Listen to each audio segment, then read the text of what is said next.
السلام علیکم جی، کیا حال چال ہے آپ سب لوگوں کے؟ میں امید کرتی ہوں کہ آپ سب بالکل ٹھیک ہوں گے، خیریت سے ہوں گے۔ ناول بسمل بائی مہر النساء شاہ میر کی یہ قسط نمبر 7 ہے۔ باب چہارم، حقیقت مختلف ہوتی ہے۔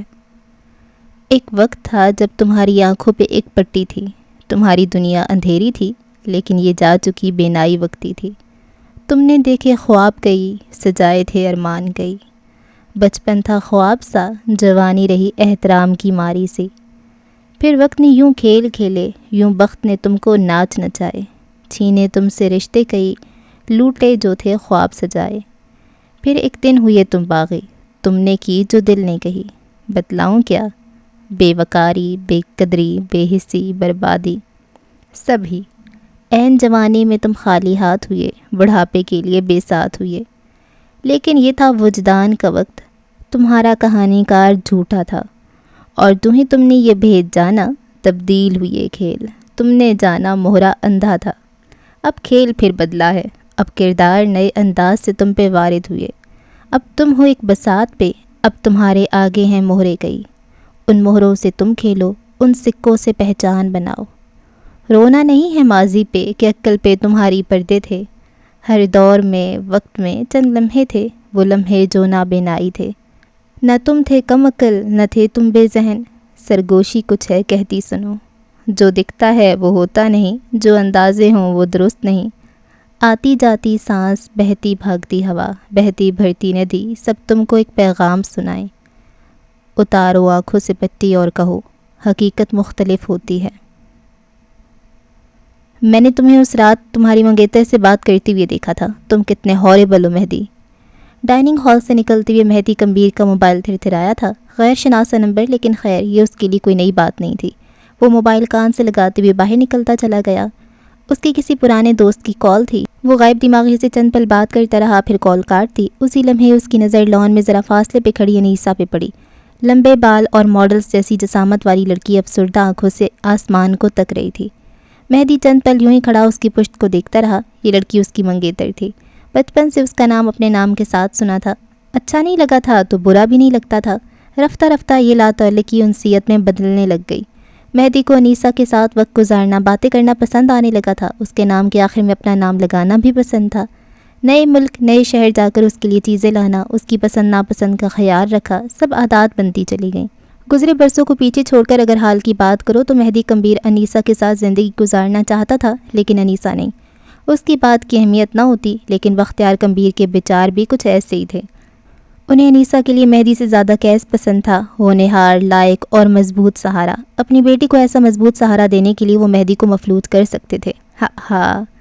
the mean کمبیرز۔ تمام خیالات کو ذہن سے جھٹکتا مہدی کمبیر انیسہ کی طرف چھوٹے چھوٹے قدم اٹھانے لگا۔ چاند کی میٹھی روشنی اس کے چہرے پہ پڑ رہی تھی، وہ اسے دل سے نکال رہا تھا، اسی کی خواہش پہ۔ اگر یہ آسان نہیں تھا تو اتنا مشکل بھی نہیں تھا۔ یہاں کیا کر رہی ہو؟ اس کے عقب میں ٹھہر کر نرمی سے استفسار کیا۔ انیسہ نے پلٹ کر اسے دیکھا، آنکھوں کی جوت بجھی ہوئی تھی۔ اس گھر میں سوائے غم منانے کے اور کیا کیا جا سکتا ہے؟ تھکا ہوا باغی لہجہ۔ تم سے وعدہ کیا تھا تمہیں یہاں سے آزادی دلاؤں گا، پھر آخر کیا چیز ہے جو تمہیں اتنا ستا رہی ہے؟ مجھے یہاں سے نہیں، تم سے آزادی چاہیے مہدی۔ انیسہ کا لہجہ تیز ہوا۔ مجھے تمہارے نام سے آزادی چاہیے، بلکہ وہ ایک پل کو رکی، مجھے سر نیم سے ہی آزادی چاہیے۔ نہیں رہنا مجھے تمہارے ساتھ، نہ ہی کیس کے ساتھ۔ میں اپنے حساب سے اپنی زندگی گزارنا چاہتی ہوں، جہاں تم لوگوں کا سایہ بھی نہ ہو۔ مہدی نے تحمل سے اسے دیکھا، آنکھوں میں کچھ تھا جو تمہیں مہدی کے لیے اداس کر دے۔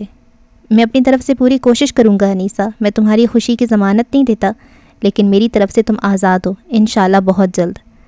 اس کے سامنے کھڑی لڑکی کا سانس بحال ہوا، اب کی اس کی نظریں نرم تھیں۔ کیا تم مجھ سے محبت کرتے ہو؟ میرا مطلب ہے کہ تم اتنی بڑی قربانی دے رہے ہو تو۔ ہاں مجھے تم سے محبت ہے۔ اس صاف گوئی پہ ایک پل کو انیسہ تھم گئی۔ مجھے تم بہت پسند ہو، تمہارے ساتھ اگر ساری زندگی گزارنے کا موقع ملے تو میں خود کو خوش قسمت سمجھوں گا، لیکن اس نے نظریں انیسہ کے چہرے پہ کاٹ دیں۔ مجھے محبت سے زیادہ عزیز ہے اپنا ذہنی سکون، جو کم از کم تم جیسی ٹراما کی ماری عورت نہیں دے سکتی۔ ایک کاری وار انیسہ کی روح پہ لگا تھا، اس کا چہرہ حد تک سے سرخ ہوا تھا۔ مہدی نے اضافہ کیا، تمہارے ساتھ زندگی کا عذاب بن کر گزرے گی۔ میں تمہارے لیے قربانی نہیں دے رہا، میں ایک ٹریولر ہوں۔ ذہنی سکون اور میری خوشی مجھے تم سے بھی زیادہ عزیز ہے۔ تم میری طرف سے آزاد ہو انیسہ، لیکن مجھ سے یہ توقع مت رکھنا کہ میں تمہارے حصے کی جنگ لڑوں گا۔ اس مسیح لڑکے کے لیے تمہیں اپنے ابا سے خود بات کرنی ہوگی۔ وہ کانوں میں تیزاب ڈال کر 2 قدم پیچھے ہوا۔ انیسا نے سفید بڑھتی رنگت سے اسے دیکھا۔ اپنے کمرے کی بالکنی میں کھڑا کیس انہیں ہی دیکھ رہا تھا۔ اس کے کندھے اور کان کے درمیان موبائل تھا، جسے اب جدا کرتے ہوئے وہ نیچے کی جانب آ رہا تھا۔ مہدی، انیسا کی پکار گویا کسی گہری کھائی سے آتی ہو۔ میری مدد کر دو پلیز، تم ابا سے میرے لیے بات کرو، تم اس گھر کے مرد ہو، تمہاری سنی جائے گی۔ انیسا رونے لگی تھی۔ کیس نیچے اتر آیا تھا لیکن اب بھی ان سے دور تھا۔ اس سے آوازیں نہیں آتی تھیں لیکن وہ تاثرات دیکھ سکتا تھا۔ میں پیٹر کے بغیر مر جاؤں گی، میں اسے بہت چاہتی ہوں، تم ایک بار پیچھے ہٹ چکے ہو، میں تمہارے اس عمل کی قدر کرتی ہوں لیکن پلیز میری زندگی یوں برباد نہ کرو۔ انیسا کی آخری بات کیس کے کانوں میں پڑی تھی۔ وہ قریب آ چکا تھا لیکن دونوں نفوس اسے نہیں دیکھ پائے۔ وہ لون میں لگے مصنوعی فوارے کی اوٹ میں تھا۔ میرے ساتھ ایسا مت کرو، تم مجھ سے محبت کرتے ہو نا، تمہیں اس محبت کا واسطہ ہے، پلیز میرے لیے یہ شادی ضروری ہے، میں مر جاؤں گی مہدی پلیز۔ اس کی آنکھیں روانی سے آنسو بہا رہی تھیں۔ کیس چل رہ گیا۔ مہدی اپنی ہی منگیتر کو ڈسون کر رہا تھا۔ اوہ خدایا، وہ کتنا ہاربل تھا۔ میں تم لوگوں کا پنچنگ بیگ نہیں ہوں انیسا، میں تمہیں نہ کہہ رہا ہوں، ایک صاف سیدھا نہ۔ کیا تمہیں سمجھ نہیں آ رہا؟ اس کے چہرے پہ دبا دبا غصہ تھا۔ تمہارے ابا تمہاری شادی چاہے گلی کے کسی شخص سے کریں یا کسی رئیس سادے سے، میری بلا سے بھاڑ میں جاؤ۔ آئندہ میرے پیچھے آنے کی یا مجھ سے شادی کی بات کی تو میں قسم کھا کر کہتا ہوں تم مہدی کا وہ روپ دیکھو گی جس کی توقع بھی نہیں کی ہوگی۔ وہ اس پہ ایک جتاتی نظر ڈال کر آگے بڑھنے لگا جب انیسا نے اس کی کوہنی پکڑ لی۔ آنسو اب بھی تواتر سے بہہ رہے تھے۔ تم میرے ساتھ ایسا نہیں کر سکتے مہدی، تم میرے ساتھ ایسا نہیں کر سکتے، پلیز مجھے اس طرح بیچ میں دھار میں مت چھوڑو پلیز۔ مہدی نے ایک جھٹکے سے اپنی کوہنی آزاد کروائی اور آگے بڑھ گیا۔ اس کا غسیلا چہرہ اب آہستہ آہستہ کرب زدہ ہو رہا تھا۔ کیس نے جو سنا تھا وہ حقیقت تھی لیکن ادھوری۔ مہدی نے جو کیا تھا وہ خود غرضی نہیں تھی اور انیسا جو کر رہی تھی وہ محبت نہیں سودے بازی تھی۔ دور کہیں کسی نے سرگوشی کی تھی۔ حقیقت مختلف ہوتی ہے۔ اپنے کمرے میں دائیں سے بائیں چکر کاٹتی زینیا حکیم شدید بے چین تھی۔ کیا وہ مر چکا ہوگا؟ کیا وہ واقعی مر گیا ہوگا؟ کسی نے اس کا فون بھی تو بند کر دیا تھا۔ وہ آخر کس سے پوچھے، کیا پوچھے؟ بالآخر اس نے اپنا موبائل اٹھایا، سفید پڑتے چہرے کو ہاتھ پھیر کر کمپوز کیا، بلاک لسٹ سے ایک نمبر نکالا اور اب اس کی انگلیاں ویئرڈو نامی شخص کو میسج کر رہی تھیں۔ یہاں سے کئی میل دور اسلام آباد کے ایک پرائیویٹ ہسپتال کے ICU کے باہر کیس گمبھیر بینچ پہ بیٹھا تھا۔ بال بکھرے ہوئے تھے، چہرہ پیلا پھٹک، آنکھیں مردہ، اس کا برانڈڈ کوٹ بینچ پہ پڑا اپنی ناقدری کو رو رہا تھا۔ شرٹ سلوٹ زدہ تھی اور جگہ جگہ سرخ دھبے تھے، کچھ دھبے اس کے ہاتھوں پہ بھی تھے۔ آج وہ تھکا ہوا لگ رہا تھا۔ آج محل کا سب سے مضبوط ستون بیٹھ رہا تھا۔ اس کے ہاتھ میں مہدی کا موبائل تھا جسے یوں دبوچ رکھا تھا جیسے جانے نہیں دے گا۔ دفتن پیغام کی ٹیون بجی۔ کیس چونک کر سیدھا ہوا تھا۔ اگر زندہ ہیں تو یس لکھیں ورنہ میری فاتحہ راستے میں ہے۔ بڑی تمیز سے ایک بدتمیزانہ سوال کیا گیا تھا۔ کیس نے غائب دماغی سے اس میسج کو دیکھا۔ کئی لمحے وہ سوچتا رہا، پھر اس کی انگلیوں نے کچھ لکھا تھا۔ اگر وہ زندہ رہا تو بازو میں گولی لگنے کی وجہ سے لکھ نہیں سکتا، اگر مر گیا تو تمہاری فاتحہ نہیں چاہیے اسے۔ خون آلود ہاتھوں سے جواب لکھا۔ اس کی آنکھوں کے آگے ابھی بھی وہی منظر تھا۔ وہ آفس میں تھا، مقصود اسے ترہم سے دیکھ رہے تھے۔ عبداللہ دور کہیں خلاؤں میں دیکھ رہا تھا۔ یکدم اس کے موبائل نے تھرتھرانا شروع کیا۔ بغیر دیکھے کال اٹینڈ کرتی ہوئی اس نے موبائل کان سے لگا لیا۔ آنکھیں گلابی پڑ چکی تھیں، چہرہ خطرناک حد تک سفید۔ آگے سے جو کچھ کہا گیا تھا، کیس کے لیے ساری دنیا کی گردشیں رک گئیں۔ اس کا فون والا ہاتھ بے دم ہو گیا تھا۔ کئی لمحات کے لیے وہ سانس نہیں لے سکا۔ دائیں بائیں چکر لگاتی زینیا کی پریڈ میسج ٹیون کی وجہ سے تھمی تھی۔ پیلا اور ہرا دوپٹہ اس کے ساتھ لہرا رہا تھا۔ اگلے ہی پل اس کے ماتھے کے بل شدید ہوئے۔ اگر اس سے نہیں تو کیا آپ کو فاتح کی ضرورت ہے؟ چند پل بعد اسکرین پھر روشن ہوئی۔ مجھے فاتحہ بھی نہیں بچا سکتی، میرا ٹھکانہ جہنم ہے، نری جہنم۔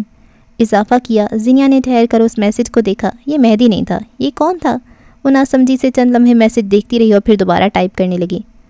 جب تک سانس ہے جنت جہنم کا فیصلہ تمہارے پاس ہے۔ سانس ٹوٹی، امید ٹوٹی۔ پیغام سفر کرتا ہوا گیا اور کیس کے ہاتھ میں پکڑے موبائل میں ڈیرا ڈالا۔ کیس نے تھکی تھکی آنکھوں سے پیغام پڑھا۔ جنت مجھے انکمفرٹیبل کرے گی، جہنم میرے لیے نئی نہیں ہے۔ اس نے پیغام بھیج کر آنکھیں موند لیں۔ کرمزئی سیال آنکھوں کے آگے بہہ رہا تھا۔ سب کچھ سرخ ہوتا چلا گیا۔ مہدی کے کمرے کے دروازے پہ رک کر اس نے دیوار کا سہارا لیا تھا۔ اس کے سامنے اس کا کزن تھا، اس کا بھائی۔ نیلی روشنی میں خون کے دھبے اپنا رنگ نہیں دکھا رہے تھے لیکن کیس کو یہی خون اپنے دل سے رستہ محسوس ہوا۔ وہ کئی لمحے آگے نہیں بڑھ سکا۔ فاصلہ زیادہ نہیں تھا لیکن اسے لگا یہ میلوں کی مسافت ہو جیسے۔ مہدی کے پاس اس کے دوست تھے، ملازم تھے، سب اسے راستہ دے رہے تھے۔ اس کے اندر اب مزید لاشیں اٹھانے کی سکت نہیں تھی۔ وہ دھندلی پڑتی بصارت کے ساتھ آگے بڑھ رہا تھا۔ کئی لمحے بعد اس نے گھٹنوں کے بل خود کو اسی سرخ سیال کے قریب بیٹھتا محسوس کیا۔ اس نے ہاتھ بڑھا کر مہدی کے سینے پہ ہاتھ رکھا۔ سانسیں چل رہی تھیں، نہ جانے کتنی دیر مزید چل پاتی۔ خون کے قطرے اس کے جسم سے اب بھی بہہ رہے تھے، نہ جانے مزید کتنی دیر بہتے۔ اس کا دماغ معاوف ہو رہا تھا، وہ خود کو مفلوج محسوس کر رہا تھا۔ پھٹی پھٹی آنکھوں سے خون کے دھبے اور پھٹا ہوا جسم دیکھنا اس کی مجبوری تھی۔ اگر تم 1 منٹ کے لیے اپنی فلسفی ایک جانب رکھ کر مجھے بتاؤ کہ مہدی مر گیا یا زندہ ہے تو تمہارا احسان ہوگا۔ تھر تھراتا موبائل اسے ایک بار پھر حال میں کھینچ لایا۔ تم کیا چاہتی ہو، وہ مر جائے یا بچ جائے؟ تھکے تھکے انداز میں پیغام بھیج کر کیس نے ایک گہری سانس خارج کی۔ آس پاس کا رش، لوگوں کی بھانت بھانت کی بولیاں، سفید کفن جیسا کوٹ پہنے آتے جاتے ڈاکٹرز، دوائیوں کی بو، اسے ان سب سے فرار چاہیے تھا۔ کوئی ہو جو اس سے بات کرے، اس کا خیال بدل دے۔ زرد جوڑے والی لڑکی کا موبائل جگمگایا، آنکھوں میں الجھن ابھری۔ آخر یہ صاف صاف جواب کیوں نہیں دیتا؟ میں چاہتی ہوں وہ مر جائے تاکہ اسے معلوم ہو انسانوں کی دنیا میں فرشتہ بننے کا انجام کیا ہوتا ہے۔ اسے مرنے نہیں دوں گا میں، زندگی اس کے لیے سزا ہے اور اسے جھیلنی چاہیے۔ پیغام دیکھ کر وہ ایک پل کو رکی، آنکھیں شیطانی انداز میں چمکی۔ ویٹ ویٹ ویٹ، کہیں تم اس کے کڈنیپر تو نہیں ہو؟ کہیں تم نے ہی تو اسے نقصان نہیں پہنچایا؟ اگر تم نے ایسا کیا ہے تو یقین مانو جہنم واقعی تمہارے لیے بنی ہے۔ کیس نے چنبے سے اتنا لمبا میسج پڑھا۔ اس میں ایسا کیا خاص ہے؟ کیوں اسے مارا نہیں جا سکتا؟ کیس واقعی جانا چاہتا تھا۔ زینیا نے کندھے اچکاتے ہوئے ٹائپ کیا۔ کسی انسان کو زندہ چھوڑ دینے کے لیے ایک ہی وجہ کافی ہوتی ہے کہ وہ انسان ہے، اور مہدی کمبیر ایک اچھا انسان ہے۔ اگر وہ زندہ ہے تو پلیز اسے مت مارنا۔ بس میسیجز پہ اس لڑکی کی باتیں کروا لو، دھڑا دھڑ ٹائپ کر دے گی۔ وہ اتنا اچھا ہے نہیں جتنا بنتا ہے۔ بےزار جواب۔ تم اتنے برے نہیں ہو جتنے بنتے ہو۔ ترنت آئے جواب نے ایک پل کے لیے کیس کو ساکن کر دیا۔ وہ خون سے لت پت شخص کو اٹھا رہا تھا، اس کی سبز آنکھوں پہ پردہ تھا۔ وہ ان آنکھوں کو کھلے ہوئے دیکھنا چاہتا تھا۔ کیا کرنا چاہیے اسے علم نہیں تھا، لیکن وہ بس راہداریوں میں بھاگ رہا تھا۔ اس کی شرٹ خون آلود ہو رہی تھی، اس کے ہاتھ تھک رہے تھے، لیکن وہ اندھا دھند بھاگ رہا تھا۔ اگلے مناظر ٹوٹے بکھرے تھے۔ اس نے اپنے بھائی کو ایمبولینس میں ڈالتے دیکھا، لوگ ان کی تصاویر بنا رہے تھے۔ وہ شل تھا، کسی کو دیکھ نہیں رہا تھا۔ اس کا ہاتھ مہدی کے سینے پہ تھا۔ تھک تھک کی یہ آواز اسے سکون دے رہی تھی، امید، دلاسا دے رہی تھی۔ ہسپتال کی راہداریوں میں اس کے آگے پیچھے ڈاکٹرز تھے، اسٹریچر پہ لیٹا وجود، اس کے چہرے پہ نیل پڑ گئے تھے۔ کوئی کسی انسان کو ایسے کیسے مار سکتا ہے؟ اس نے ٹوٹے دل کے ساتھ سوچا۔ مہدی کے دوست پریشان تھے، کچھ لوگ تو ہسپتال ہی نہیں آئے، کہیں کوئی پولیس کیس نہ بن جائے۔ ہر کوئی ڈھہ رہا تھا، کھڑا تھا تو بس کیس کمبیر، لیکن کتنی دیر تک؟ تم کون ہو؟ کیس نے سطری سوال کیا۔ پہلے مجھے یہ بتاؤ مہدی زندہ یا مر گیا، پھر تعارف۔ وہ زندہ ہے، اب تعارف؟ مجھے نہیں لگتا اب اس کی ضرورت ہے۔ اس نے بلاک کا بٹن دباتے ہوئے موبائل بند کر دیا۔ یہ سب اتنی جلدی میں ہوا تھا کہ وہ کچھ سمجھ ہی نہ سکا۔ کیس حق تک تھا، ایک تو اس نے میری بات کا جواب نہیں دیا، پھر مجھے ہی بلاک کر دیا۔ وہ کئی لمحے واقعی حق تک رہا تھا، یہ اس کے ساتھ کیا ہوا تھا وہ واقعی سمجھ نہ سکا۔ کیس کمبیر اپنی زندگی میں پہلی بار کسی کے ہاتھوں بلاک ہوا تھا۔ گہری گھمبیر خاموشی، چاند کی ذرا سی روشنی اور گہرا اندھیرا، ان سب کے درمیان اس نے آہستگی سے کریڈل پہ پڑا فون اٹھایا، ریل گھمائی، دل دھڑکا تھا، ہاتھ لرزے تھے، امیدوں کا دیا نئے سرے سے پھڑپڑایا۔ اس لمحے، اس پہر زینیا حاکم کے لیے ساری دنیا سن ہو گئی تھی۔ کال مل گئی تھی، ایک بھاری مردانہ آواز اس کے کانوں سے ٹکرائی۔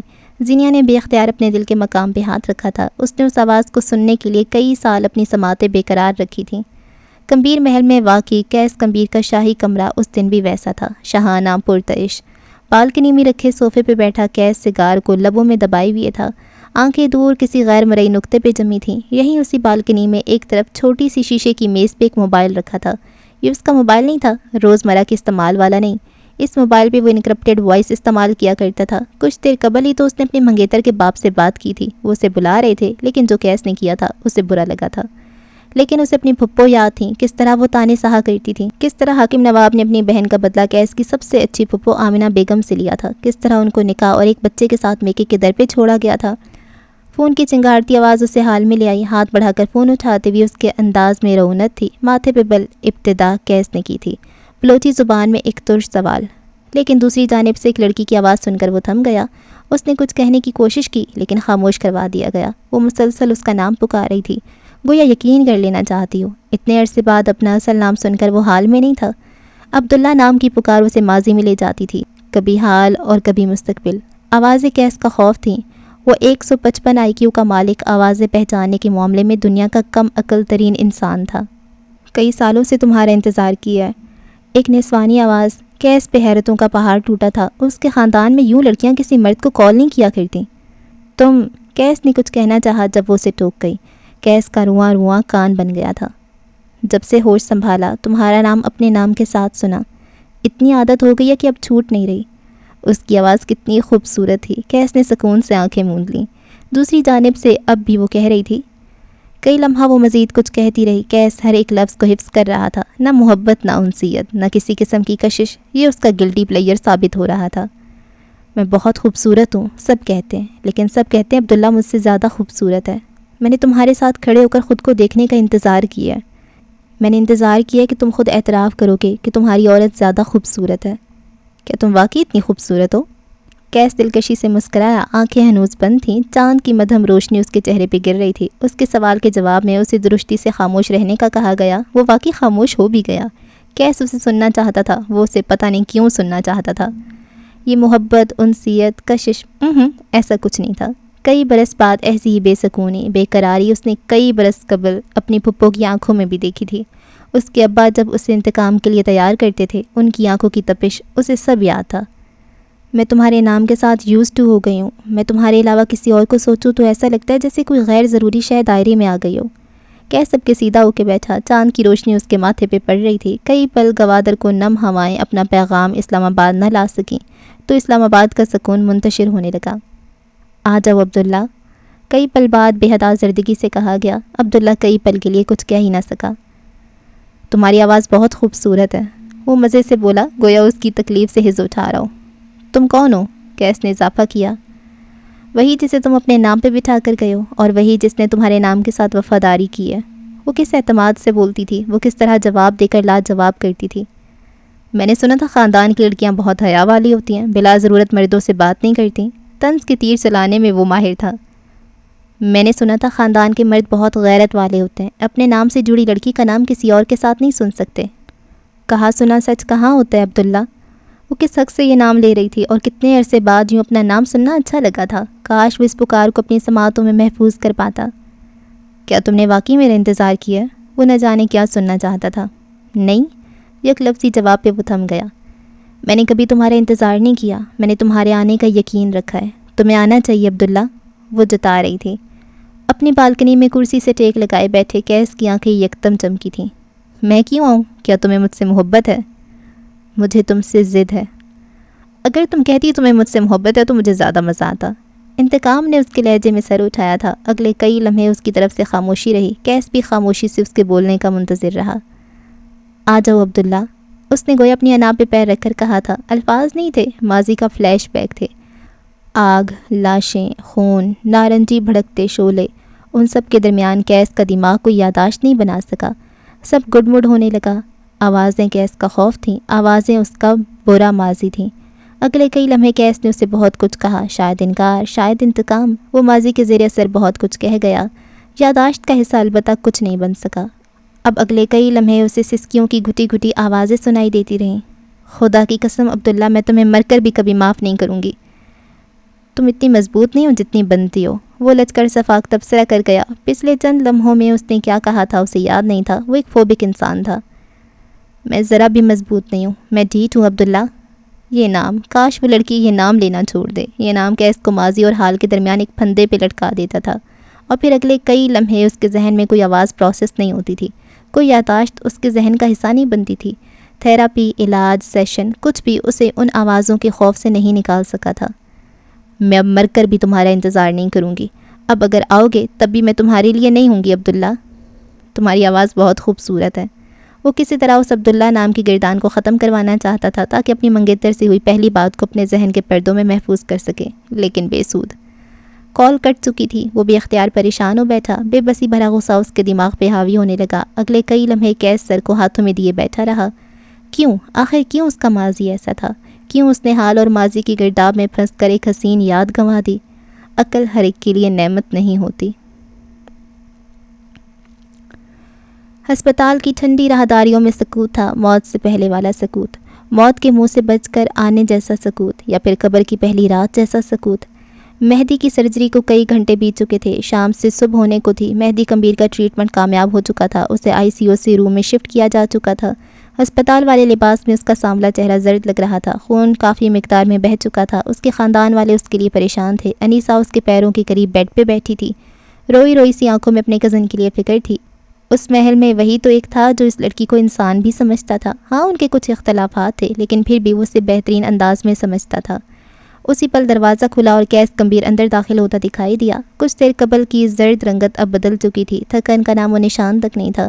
آنکھیں ایک بار پھر کسی سیریل کلر کی مانند ہو گئیں، گردن اٹھی ہوئی، چال میں تمکنت۔ مہدی آنکھیں موندے لیٹا تھا۔ کیس کے آتے ہی انیسہ اٹھ کھڑی ہوئی، مہدی کو نرم نظروں سے دیکھا اور پھر باہر چلی گئی۔ وہ چند پل اپنی جگہ کھڑا رہا اور پھر دھیرے دھیرے قدم اٹھاتا مہدی کے بیڈ کے ساتھ رکھی کرسی پہ آن بیٹھا۔ بھاری سانسیں لیتا مہدی سو رہا تھا۔ کیس گردن ڈھلکائے اسے کسی سائیکو کی مانند دیکھے گیا۔ اسی لمحے سیریل کلر نے ہاتھ آگے بڑھا کر زخمی بازو کو بری طرح دبایا۔ آنکھیں صفاق سرد تھیں، پلسٹر کے باعث اثر نہ ہوا، لیکن اس نے ہار نہ مانی۔ زخمی بازو کو اوپر اٹھا کر ہوا میں بلند کر کے نیچے چھوڑ دیا۔ بازو پلنگ سے ٹکرایا، یکدم بازو میں اتنا شدید درد اٹھا کہ مہدی بلبلاتے ہوئے اٹھ بیٹھا تھا۔ اس کی روح تک زخمی ہو گئی تھی۔ وہ بری طرح کرا رہا تھا، بلند آواز میں چیخ چیخ کر، یوں لگتا تھا جیسے سارے ٹانکے ادھڑ گئے ہوں۔ درد کی شدت سے وہ گہرے لمبے سانس لینے لگا تھا۔ کیس پاٹ نظروں سے اسے دیکھتا رہا۔ کیس نے بیٹھے بیٹھے ایک بار پھر اس کا بازو بلند کیا۔ مہدی اسے ہٹانا چاہتا تھا، لیکن اس کے جسم میں ذرا برابر توانائی نہیں بچی تھی۔ ہوا میں بلند بازو کو ایک بار پھر یوں ہی نیچے چھوڑا گیا۔ تکلیف حد سے سوا ہوئی، 3 گولیوں سے داغا گیا بازو درد سے سن ہو گیا۔ وہ کون تھا مہدی؟ تمہارا مرا ہوا باپ تھا وہ خبیث انسان؟ مہدی غرایا، پھر لبوں کو سختی سے جما کر درد کم کرنے کی کوشش کی۔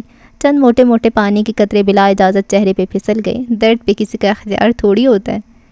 میرا باپ ہوتا تو اس وقت تم قبر کا حساب دے رہے ہوتے، یوں میرے سامنے سانس نہ لے رہے ہوتے۔ سبز آنکھوں میں مارے تکلیف کے بے بسی بھرنے لگی۔ لوہے کے ذرے اس کے بازو کو چیر گئے تھے، درد تو ہونا تھا۔ وہ کون تھا مہدی؟ اس نے تمہاری جان کیوں لینی چاہیے، اور اگر لینی چاہیے تو لی کیوں نہیں؟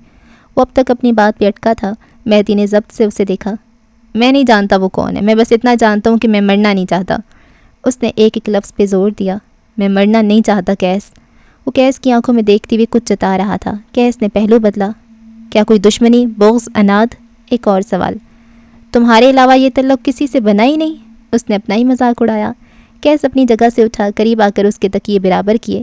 شاید تم نے اس آدمی کے کسی بے حد عزیز شخص کو اس سے دور کیا ہو۔ مہدی کے سینے پہ دباؤ ڈال کر اسے لٹا دیا۔ شاید تم نے اسے اس لوہے کے ذرے سے زیادہ تکلیف دی ہو۔ کیا پتہ وہ کسی برسوں پرانے بغض کے چلتے تمہارے قریب آیا ہو۔ سرگوشی میں سرکلمی کی بو آتی تھی۔ مہدی نے زخمی نظروں سے اسے دیکھا۔ میں ولن لگتا ہوں لیکن میں وکٹم ہوں، میں پرابلم لگتا ہوں لیکن میرے ساتھ کوئی پرابلم ہے۔ وہ ایک پل کو رکا۔ میں غیر لگتا ہوں لیکن میں تمہارا سب سے قریبی ہوں۔ دوائیوں کا اثر، لوہے سے داغے جسم کا درد، اپنوں کی بے اعتنائی، یہ تھے وہ تمام جذبے جو ایک 26 سالہ مرد کو کمزور کر رہے تھے۔ میں مہدی سرور کمبیر اپنے اللہ کو حاضر جان کر قسم کھاتا ہوں، میں نے اپنی زندگی میں کسی شخص کو جان کر تکلیف نہیں دی، اور اگر دی ہے تو میرا معاملہ اللہ کے حوالے۔ کیس کہکا مار کر ہنسا تھا۔ کیوں اللہ کے حوالے کیوں؟ وہ تو رہی، میں فوراً معاف کر دے گا۔ تمہارا معاملہ اس کے حوالے جسے تم نے تکلیف دی، تمہارا معاملہ انسان کے حوالے، اور یاد رکھنا انسان معاف نہیں کرتے۔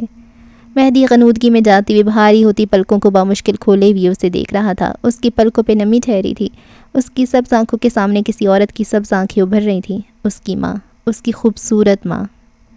اگر تم مجھے مارنا چاہتے ہو تو اپنے ہاتھوں سے مارنا، کسی اور کو بھیجا تو میں جینے کی خواہش کروں گا، اور جب میں جینے کی خواہش کروں گا کوئی مجھے مار نہیں سکتا۔ اس نے ذہن پہ چھائی تصویر جھٹکی۔ کیس کے گلے میں گلٹی سی ابھری تھی۔ وہ اپنی جگہ سے اٹھ کھڑا ہوا تھا، ٹائی کی نوٹ ڈھیلی کر دی۔ میں تمہیں اپنے ہاتھوں سے موت دوں گا، لیکن اگر کوئی اور تمہارے قریب بھی آیا تو اس کی موت بھی میرے ہاتھوں ہوگی۔ وہ تیز تیز قدم لیتا باہر نکل گیا۔ سانس لینے میں دشواری سی ہونے لگی تھی۔ اندر نیم غنودہ مہدی کمبیر کی آنکھوں سے پانی بہہ نکلا۔ اگر آج اس کی ماں ہوتی تو اپنے بیٹے سے دور نہ ہوتی، باپ ہوتا تو محبت بھری جھاڑ پلا رہا ہوتا۔ لوہے سے داغا گیا جسم تکلیف نہیں تھا، اس پہ مرہم رکھنے کے لیے کسی اپنے کا نہ ہونا تکلیف تھی۔ آہستہ آہستہ اس کی پلکیں بھاری ہوتی گئیں، آوازوں کا آراستہ رک گیا، پھر اندھیرا چھا گیا، آوازیں بند، چہرے غائب، اور دماغ تاریکی میں ڈوب گیا۔ یہاں سکون تھا، گہرا سکون، لیکن ہسپتال کے اس پرائیویٹ روم کے باہر انتشار تھا۔ موبائل کان سے لگائے راہداریوں میں چلتے کیس کے چہرے پہ برہمی تھی۔ تمہاری جرت کیسی ہوئی اسے نقصان پہنچانے کی؟ میں نے کہا تھا نا اسے میں ہی ماروں گا۔ دوسری جانب کوئی صفائی دی جانے لگی جسے وہ رد کر رہا تھا۔ راہداریوں میں چلتا یہ شخص دھوپ چھاؤں جیسا تھا۔ میں انتقام لینے آیا ہوں، انتقام لے کر جاؤں گا۔ اگر تمہیں لگتا ہے تمہاری نرم پکار مجھے روک لے گی تو تم غلط ہو۔ میں اس عورت کو ساری زندگی معاف نہیں کروں گا۔ یہ انیسہ سے ہونے والی جھڑپ کے کچھ دیر بعد کا منظر ہے۔ نیلی روشنی والے کمرے میں مہدی اپنے بیڈ سے ٹیک لگائے بیٹھا تھا، چہرے پہ مضطرب سا تاثر تھا۔ انیسہ کو ہرٹ کر کے وہ خوش نہیں تھا، اسے محبت تھی اس لڑکی سے، لیکن جو وہ چاہتی تھی کم از کم اس زندگی میں ناممکن تھا۔ وہ اسے چھوڑ سکتا تھا، کسی اور کے ساتھ بھی دیکھ سکتا تھا، لیکن اس کسی کو اس کی زندگی میں لانے کے لیے اپنی قربانی، معذرت مگر انسان اتنے عظیم نہیں ہوتے، نہ ان کو ہونا چاہیے۔ دفتر اس کا موبائل زور زور سے بجنے لگا۔ مہدی نے ایک بیزار سی نگاہ اپنے موبائل پہ ڈالی اور پھر کئی لمحوں کے لیے دنیا کی ساری گردشیں رک گئیں۔ مہدی کمبیر جہاں تھا وہیں تھم گیا۔ کالر آئی ڈی پہ آپا لکھا تھا، ساتھ ایک لڑکی کی تصویر بھی نظر آتی تھی۔ یہ اس کے چہرے کا کلوز اپ تھا، سانولی رنگت ہو بہو مہدی جیسی، گردن کو چھوتے سٹائلش بال، ناک میں سونے کی بالی اور خوبصورت پرکشش نقوش۔ اس کی سنہری رنگت چمکتی تھی تو گویا زمین کا گمان ہوتا تھا۔ مہدی دم سادے اسکرین پہ اس کی جلتی تصویر دیکھتا رہا۔ اس کی ہمت نہ ہوئی تو ہاتھ بڑھا کر فون اٹھا سکے، وہ اپنی جگہ جامد ہو گیا تھا۔ مہدی کمبیر کی بہن میرا کمبیر کئی سالوں بعد اسے کال کر رہی تھی۔ کال بج بج کر ختم ہو گئی تو دوبارہ سے ملائی گئی۔ اب کی بار مہدی نے مرے مرے ہاتھوں سے فون اٹھا لیا، چہرہ سفید پڑ چکا تھا، آنکھیں نیم مردہ۔ انس، باریک نسوانی آواز نے اس کی موجودگی چاہی۔ مہدی کے حلق سے الفاظ برآمد ہی نہ ہو سکے۔ انس، تم مجھے سن رہے ہو؟ ایک بار پھر پکارا گیا۔ ماؤں کی ممتا جیسی پکار تھی یہ۔ ماضی کے چکر، حال کے غم، سب کچھ مہدی کی آنکھوں کے سامنے گھوم گیا۔ انس، میں پاکستان آ رہی ہوں، میں تم سے ملنا چاہتی ہوں، کیا ہم مل سکتے ہیں؟ وہ آس لیے پوچھ رہی تھی۔ مہدی نے اپنے تاثرات پہ قابو پا لیا۔ اب کے حیرت اور شوق کے بدلے تاثرات سپاٹ تھے۔ تم پاکستان کیوں آ رہی ہو؟ جذبات ساری لہجے میں پوچھا گیا۔ دوسری طرف اس لڑکی نے گہری سانس لی تھی۔ محب کو ایک آفیشیل میٹنگ کے لیے گوادر آنا ہے، میں بھی اس کے ساتھ آ رہی ہوں اور ایزل بھی۔ گوادر آ جاؤ انس، آئی مسڈ یو اے لاٹ۔ مہدی نے استہزائیہ سر جھٹکا۔ یعنی تم اپنے ایمبیسڈر شوہر کے ساتھ ایک میٹنگ کے لیے آ رہی ہو اور مجھے یہاں بھی استعمال کیا جا رہا ہے؟ یعنی اب بھی تم صرف میرے لیے نہیں آ رہی؟ مارے کرب کی اس کا لہجہ زخمی تھا۔ ایسا نہیں ہے، میرا نے اپنی صفائی پیش کی۔ میں کافی عرصے سے تم سے ملنا چاہ رہی ہوں، میں صرف تمہارے لیے آ رہی ہوں۔ ہم دونوں کے درمیان فاصلے ہیں، انہیں کم کرنے کے لیے آؤ، پلیز آ جاؤ۔ میری طرف سے جہنم میں جاؤ تم، تمہارا خاندان اور تمہاری پکار، میں تمہارے لیے نہیں آؤں گا۔ تم مجھے ڈسون کر رہے ہو؟ میں تمہاری بہن ہوں۔ فون کے اس پار اس کی سسکیاں گونجی۔ مجھ سے کچھ فیصلے ہوئے، درست غلط میں نہیں جانتی، لیکن میں تمہاری بہن ہوں انس، تم مجھے نہیں چھوڑ سکتے، وہ بلند آواز میں روتی ہوئی کہہ رہی تھی۔ اگلی بار مجھے فون کرنے کی جرت بھی مت کرنا۔ اس نے درستی سے کال کاٹ دی۔ اگلے کئی لمحے وہ اپنے تیز ہوتے تنفس پہ قابو پانے کی کوشش کرتا رہا۔ اسے غصہ آ رہا تھا، کبھی بے چینی ہو رہی تھی، کبھی سوچتا فون اٹھایا ہی کیوں، کبھی دل چاہتا چند اور باتیں سنا دوں۔ اسی لمحے دروازے کی طرف اس کی نظر گئی اور اس کا دل تھک سے رہ گیا۔ ہاتھ میں کافی کے 2 مگ پکڑے کیس اسے دیکھ رہا تھا۔ اس کے چہرے سے ہی معلوم ہو رہا تھا کہ وہ سب کچھ سن چکا ہے۔ وہ چھوٹے چھوٹے قدم لیتا آگے بڑھایا۔ مہدی کے قریب بیڈ پہ بیٹھتے ہوئے اس کا لہجہ دھیما تنبیہ کرتا ہوا تھا۔ آئندہ اس سے اس ٹون میں بات نہ کرنا۔ میں جانتا ہوں اسے کس طرح بات کرنی ہے، ہمارے معاملات میں نہ آؤ، اور وہ میری بہن ہے، تم کیوں بیچ میں آ رہے ہو؟ کیس نے سیاہ آنکھیں اٹھا کر اسے دیکھا۔ کیونکہ وہ کیس کی واحد دوست ہے، دوبارہ کال آئے تو بیہیو اوکے۔ منظر تحلیل ہوا، اب کے کمبیر محل کی ڈائننگ کا منظر تھا۔ تم انتقام لینے جا رہے ہو، میں جانتا ہوں۔ پچھلی رات میرا کی کال آنا، مہدی کا اسے جھڑکنا اور اگلے دن یوں گوادر جانے کی تیاری کرنا، کیس اتنا پاگل نہیں تھا کہ کچھ سمجھ ہی نہ پاتا۔ وہ جانتا تھا مہدی وہاں جائے گا، اس کی بہن اسے بلائے گی تو وہ ضرور جائے گا۔ وہ جب جب بلاتی تھی مہدی جاتا تھا، لیکن وہاں جا کر وہ اس کا دل دکھائے گا یہ بھی طے تھا۔ مہدی کمبیر انتقام نہیں بھولتا اور کیس کو انتقام کے طریقے نہیں بھولتے۔ رات کی تاریکی میں حاکم نواب کی گھر کی چھت سے دبی دبی آوازیں آ رہی تھیں۔ 2 بہنیں آپس میں راز و نیاز کر رہی تھیں۔ بہنیں عجیب ہوتی ہیں نا، آپ کی جگہ برتن دھونے پہ سارا گھر سر پہ اٹھا لیتی ہیں، لیکن کہیں آپ کی جگہ لڑنے کی باری آئے تو ساری دنیا سر پہ اٹھا لیتی ہیں۔ چارپائی پہ چت لیٹے چھت کو تکتی دونوں بہنوں نے یکدم خاموشی اختیار کی تھی۔ کافی دیر بعد چھوٹی بہن کے بولنے کی آواز آئی۔ تم کتنی خوش قسمت ہو نا زینی، اس کے لہجے میں حسرت تھی۔ کیا ہے جو تمہارے پاس نہیں ہے؟ غیر معمولی آئی کیو لیول، خوبصورتی، خوش بختی، تمہارے پاس سب کچھ ہے زینی، میرے پاس کیا ہے؟ تمہارے پاس ابا ہیں کونج۔ وہ بولی نہیں، بس سوچ سکی، بولنے کے لیے اس کے پاس مختلف الفاظ تھے۔ تمہارے پاس بھی بہت کچھ ہے کونج، تم بے حد خوبصورت ہو، تمہارا اکیڈمک ریکارڈ اچھا ہے، اور سب سے بڑی بات تمہارا اچھا اخلاق ہے۔ میں 10,000 بار بھی پیدا ہو کر آ جاؤں تو تمہاری جیسا اچھا اخلاق نہیں لا سکتی۔ کوئی تمہیں گالی دے دے تم اسے سمجھانے بیٹھ جاؤ گی اور میں اسے چیر پھاڑ ڈالوں گی۔ وہ کوہنی کے بل دراز گونج کے چہرے کو دیکھتے ہوئے بولی۔ مڑی ہوئی پلکوں والی لڑکی نے یاسیت سے اسے دیکھا. اسے یوں زرد جوڑے میں دیکھ کر دل بھر آیا تھا. اسلام آباد مت جاؤ نا زینی, میں بہت اکیلی ہو جاؤں گی, میرے پاس تو کوئی بھی نہیں ہوگا. آنسو ٹوٹ کر اس کے چہرے پہ پھسل گئے. میں تمہیں نہیں جانے دینا چاہتی, پلیز رک جاؤ. اس نے منت کی. زینیا کے دل کو دھکا سا لگا. یہ بہن نہیں تھی, اس کے لیے اولاد جیسی تھی. یہاں میرے لیے کچھ نہیں ہے کونج, میں یہاں رہ کر بس ابا کے جوتے صاف اور بشر کے کپڑے استری نہیں کر سکتی, اور اب تو اضافہ ہونے لگا ہے, بالاج کے لیے کھانے تیار کروں. لیکن اس میں مسئلہ ہی کیا ہے؟ کونج روتے ہوئے بولی. ابا کے کپڑے استری کرنا, بشر کے جوتے صاف کرنا اور بالاج کا کھانا تیار کرنا, کیا یہ ایک عورت کا کام نہیں ہے؟ اس کا لہجہ ترش تھا. زینیا سیدھی ہو بیٹھی, شہد رنگ بال چاند کی روشنی پڑنے پر مزید خوبصورت لگ رہے تھے. بے داغ اجلا چہرہ کسی اپسرا کی مانند لگتا تھا. قسمت واقعی کچھ لوگوں پہ حد سے زیادہ مہربان ہوتی ہے. مجھے ابا کے کپڑے استری کرنے سے کوئی مسئلہ نہیں ہے, لیکن اس کے بعد مجھے اپنی جاب پر جانے کے لیے چادر بھی تیار کرنی چاہیے. مجھے بشر کے جوتے صاف کرنے سے کوئی مسئلہ نہیں ہے, لیکن اسے کام پہ بھیج کر مجھے اپنی جاب پہ جانے کے لیے ہیل چمکانی ہے. وہ ایک پل کو رکی. بالاج کے لیے کھانا بنانے سے مسئلہ نہیں ہے, لیکن اس کھانے کے بعد صبح کی پریزنٹیشن تیار کرنے کے لیے وقت چاہیے. کیا یہ زیادہ ہے کونج؟ کیا میں زندگی سے کچھ زیادہ مانگ رہی ہوں؟ وہ باقی جاننا چاہتی تھی. گھر والوں سے لڑ لڑ کر وہ تھک رہی تھی. اب اسے سپورٹ چاہیے تھی. ہر انسان کو چاہیے ہوتی ہے. کونج نے بیزاری سے کروٹ بدل لی. مجھے نہیں پتا زینی کیا صحیح ہے کیا غلط, لیکن ابا تمہارے فیصلے سے خوش نہیں ہیں. تمہارے فیصلے کبھی ان کے فیوریٹ نہیں رہے. ابا تمہیں پسند نہیں کرتے, لیکن تمہارے اس فیصلے کے بعد تو بالکل نہیں. انہیں اب تم سے ذرا بھی محبت نہیں ہوگی. اس نیم شاعرہ کو نہیں معلوم تھا وہ الفاظوں کے معاملے میں کتنی شفاف تھی. اگلے کئی لمحے زینیا خلا میں گھورتی رہی. وہ مجھ سے محبت کرتے ہیں کونج, بہت محبت کرتے ہیں. کون سا باپ اپنی اولاد سے محبت نہیں کرتا ہوگا؟ کونج نے دھیرے سے کروٹ بدلی. زینیا کا چہرہ رنجیدہ تھا. ابا اور میرے درمیان بہت سارے فیصلے ہیں جنہیں ہم نے کبھی پر نہیں کیا. انہوں نے ضروری نہیں سمجھا اور میں نے ضرورت سے زیادہ سمجھ لیا. کئی لمحے وہ ایک بار پھر خاموش رہی, چہرہ گھٹنوں سے لگایا, بازو ٹانگوں کے گرد لپیٹ لیے. کچھ بچے ہوتے ہیں جو چاہے اچھے گریڈز لائیں, اخلاق کا مظاہرہ کریں, ماں باپ کا نام روشن کریں یا پھر چاند سے تارے توڑ کر لے آئیں, وہ کبھی بھی اپنے پیرنٹس کے فیوریٹ نہیں بنتے. زینیا حکیم انہی بچوں میں سے. ابا کو مجھ سے نفرت نہیں ہے. ابا کے لیے میں بس ان کی فیوریٹ نہیں ہوں. یاسیت, اداسی, کرب, یکدم ان تینوں نے زینیا کے لہجے میں گھر کیا. کون چند لمحے اسے دیکھتی رہی. پھر اسے خیال آیا. ہمت مجتمع کرتے, خشک ہوتے لبوں پہ زبان پھیرتے بالآخر اس نے پوچھ لیا.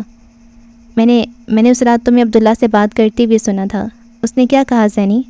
جھجک کر پوچھا گیا. اس نے انکار کر دیا. وہ ترنت بولی. وہ مجھ سے انتقام لے رہے ہیں, میرے ابا کا انتقام, میرے خاندان کے باقی مردوں کا انتقام. دھیمے لہجے میں بتایا گیا. کوئی اداسی, کوئی رنج, کچھ نہیں. اسے شرم آنی چاہیے. وہ کتنا برا ہے. وہ برا نہ بنتا اگر یہ دنیا اس کے ساتھ اچھی رہتی. عبداللہ کا دفاع کیا گیا. تم تو آج بھی اس کے لیے کچھ برا نہیں سن سکتی. تم آگے کیا کرو گی زینی؟ وہ اگر برا ہے تو میرے لیے, اچھا ہے تو میرے لیے. دنیا کو کیا حق ہے وہ عبداللہ کے لیے اپنی رائے دیتے رہیں؟ کونج نے تعصب سے سر ہلایا. عبداللہ نے تمہیں کھو کر دنیا کھو دی. زینیا نے اس کی آنکھوں میں دیکھا. I agree. وہ دھیرے سے بولی. اور پھر وہ دونوں ایک ساتھ ہنستی. ہنستے ہنستے ان کی آنکھوں میں پانی بھر آیا, لیکن وہ بس پاگلوں کی طرح ہنستی رہیں. پیٹ پکڑے ایک دوسرے کو دیکھتے ہوئے کافی دیر تک وہ بس ہنستی رہیں. کافی دیر بعد جب ان کی ہنسی تھمی تو زینیا ایک بار پھر لیٹ گئی. اب کے بالوں کو چارپائی سے نیچے کھلا چھوڑ دیا. لیٹے لیٹے اس کے شہد رنگ بال زمین کو چھو رہے تھے. کونج اٹھ کر بیٹھ گئی تھی. اسے کچھ یاد آیا تھا. تمہیں پتہ ہے اس رات زغا مجھے کہہ رہا تھا دیگچی سے مت کھاؤ ورنہ شادی پہ بارش ہوگی. میں نے اسے کہا شادی میری ہے, تمہیں کیا تکلیف؟ پھر پتہ نہیں کیوں عجیب طرح سے مسکرا رہا تھا. حالانکہ اسے تمہاری تصحیح کرتے ہوئے کہنا چاہیے تھا شادی ہماری ہے کونج حاکم. زینیا نے لقمہ دیا. کونج پہ مانو حیرتوں کے پہاڑ ٹوٹ پڑے. دل اتنی زور سے دھڑکا تھا کہ حد نہیں. ابا نے تمہارا اور زیغم کا رشتہ طے کر دیا. تمہاری کیا رائے ہے؟ یعنی واقعی رشتہ ہی طے کر دیا؟ وہ سخت حیران تھی, یا شاید نہیں تھی. اگر تھی تو یہ دل کو پریشان کرنے والی حیرانی نہیں تھی. آج پہلی بار یہ خوشی والی بے یقینی تھی. ہاں واقعی, زینیا نے تائید کی. مجھے تو یہ رشتہ ہر لحاظ سے مناسب لگتا ہے. زیغم بہت اچھا لڑکا ہے, پڑھتا بھی اچھا ہے اور مستقبل کے بارے میں خیالات بھی اچھے ہیں. تمہارا کیا خیال ہے؟ کونج کو کوفت ہوئی, شاید بے چینی بھی. مجھے نہیں پتا, وہ تھوڑا عجیب نہیں ہے؟ یعنی مجھے بہت دیکھتا ہے. کیا اس کی نظر بری ہے؟ بڑی بہن کا لام فوراً بچا تھا. استغفر اللہ زینی, ایسا کچھ نہیں ہے. بائی دا وے وہ ہینڈسم ہے. زینیا مسکرائی تھی. I agree. کونج کھوئے کھوئے سے انداز میں بولی. چند لمحے وہ دونوں ایک دوسرے کو دیکھتی رہیں اور پھر اسی لمحے دونوں بہنیں ایک بار پھر کہہ کے مار کر ہنسی تھیں. ہم دونوں ایک گھر میں جائیں گی, کتنا مزہ آئے گا زینی. ہم پھپھو کو دن میں تارے دکھا دیں گی. اللہ اللہ ہمارے شوہر روتے رہیں گے اور ہم اپنے کاموں میں لگے رہیں گے۔ مستقبل کے خواب، ہنسی کہے اور معصومیت سے بھرے انداز، اسی طرح سے سیاہ رات اپنے اختتام کو پہنچنے لگی۔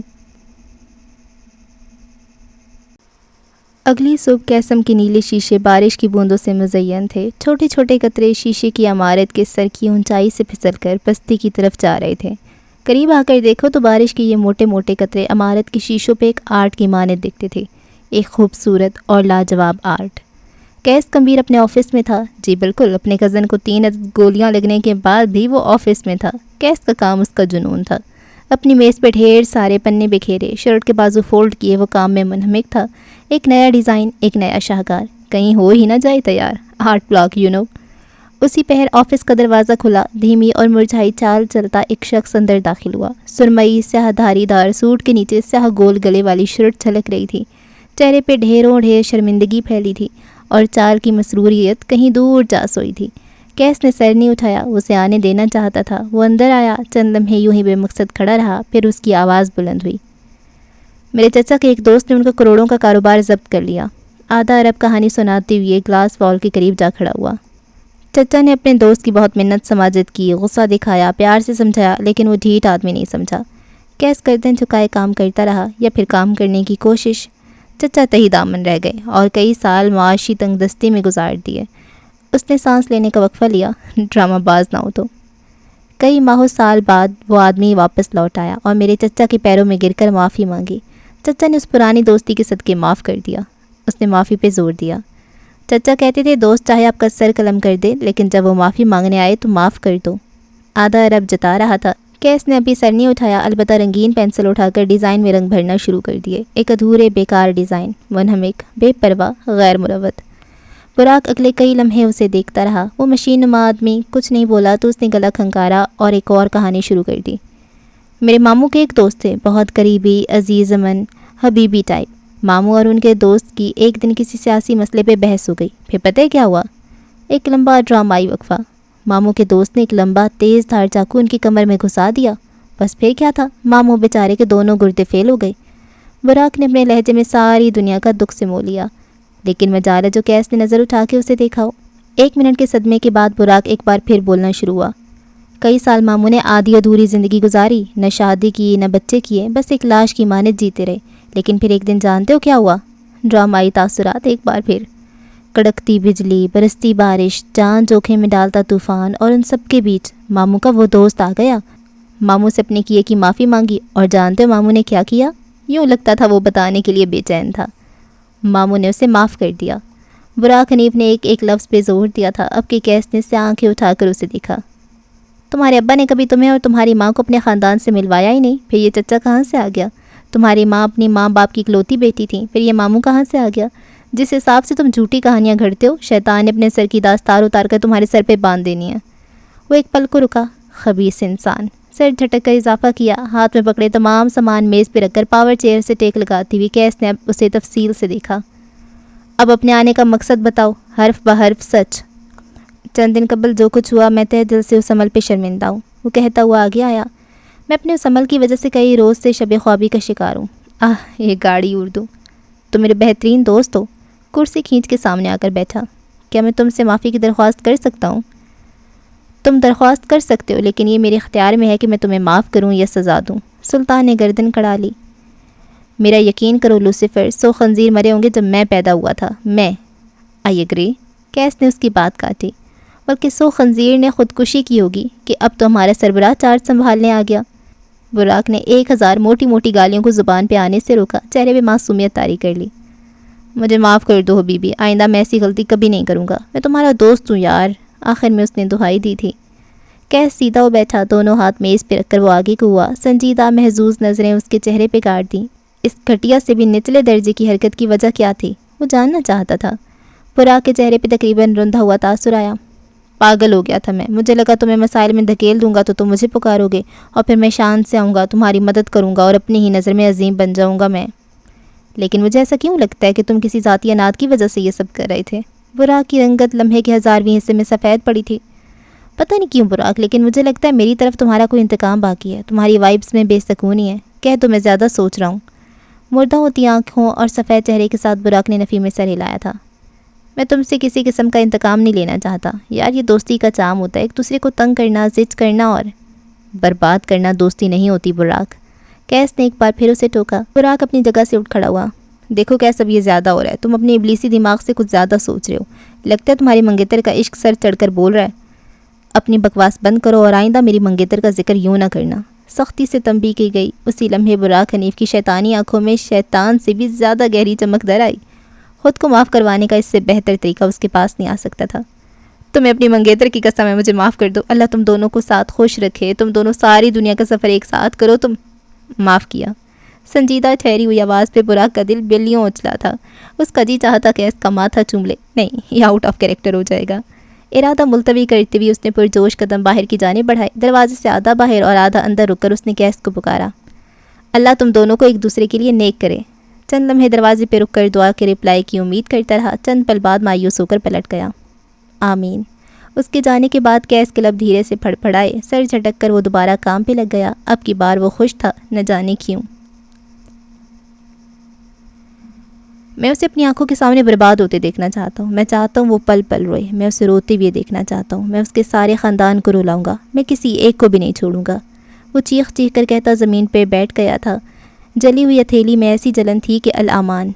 20 سالہ مہدی اپنے کمرے میں بیٹھا تھا۔ یہ کمرہ آج کے کمرے سے مختلف تھا۔ دیواروں پہ پینٹ مختلف تھا، نیلی روشنی ندارت، بیڈ گول ڈیزائن کا تھا، اور سب سے بڑی بات ابھی اس کے گھومے جانے والے ملکوں کی تعداد بہت کم تھی۔ لیپ ٹاپ گود میں رکھے وہ کچھ ٹائپ کر رہا تھا۔ دفتن اس کے کمرے کا دروازہ کھلا۔ سیاہ نائٹ سوٹ میں ملبوس، بالوں کو گول مول باندھے، سنہری آنکھوں میں پریشانی لیے میرا سرور کمبیر اندر آتی دکھائی دی۔ مہدی اسے آتے دیکھ کر مسکرایا اور اپنے قریب اس کے لیے جگہ بنائی۔ آ جاؤ آپا، آ جاؤ، تم نے ڈگری کیا لے لی، بھائی کو ہی بھول گئی۔ وہ ان گزرے وقتوں میں بھی ایسا ہی تھا، سادہ پرخلوص محبت بانٹنے والا۔ میرا چھوٹے چھوٹے قدم لیتی اس کے قریب چلی آئی۔ بیڈ کی پائنیتی پہ غیر آرام دہ سی ہوئی، وہ انگلیاں چٹکا رہی تھی۔ مہدی نے سبز آنکھیں اٹھا کر اسے دیکھا۔ آپا کیا ہوا ہے؟ وہ متفکر ہوا۔ میں تمہیں کچھ بتانا چاہتی ہوں، اس نے تمہید باندھی۔ مہدی سنجیدہ ہو گیا۔ کئی لمحے خاموشی میں گزرے، وہ الفاظ مجتمع کر رہی تھی، پھر دھیرے سے چند الفاظ اس کے لبوں سے ٹوٹ کر نکلے۔ انس، میں شادی کر رہی ہوں۔ مہدی کو شوق سا لگا تھا۔ محب ملک میرا یونیورسٹی فیلو ہے، وہ آج کل چائنا ہوتا ہے، وہ ایمبیسیڈر بن گیا ہے۔ میں فوراً انکار کر دو، تم اس سے شادی نہیں کر سکتی۔ وہ حد سے زیادہ سنجیدہ تھا۔ تم ایسے کیسے شادی کر سکتی ہو، اور شادی کر کے اتنی دور جاؤ گی؟ تم جانتی ہو اماں ابا کی موت کے بعد میرا خاندان تم ہو۔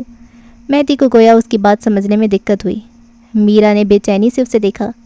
میں نہ نہیں کہہ سکتی مہدی، ایک نہ ایک دن مجھے شادی کرنی تو ہے نا، پھر آج کیوں نہیں؟ تم مجھ سے شادی اس لیے کری ہو نا تاکہ یہ ملک چھوڑ کر جا سکو؟ وہ آدمی مجھ سے ضد رکھتا ہے، اس نے مجھ سے کہا تھا وہ تمہیں جیتے گا، اور اب وہ وہی کر رہا ہے۔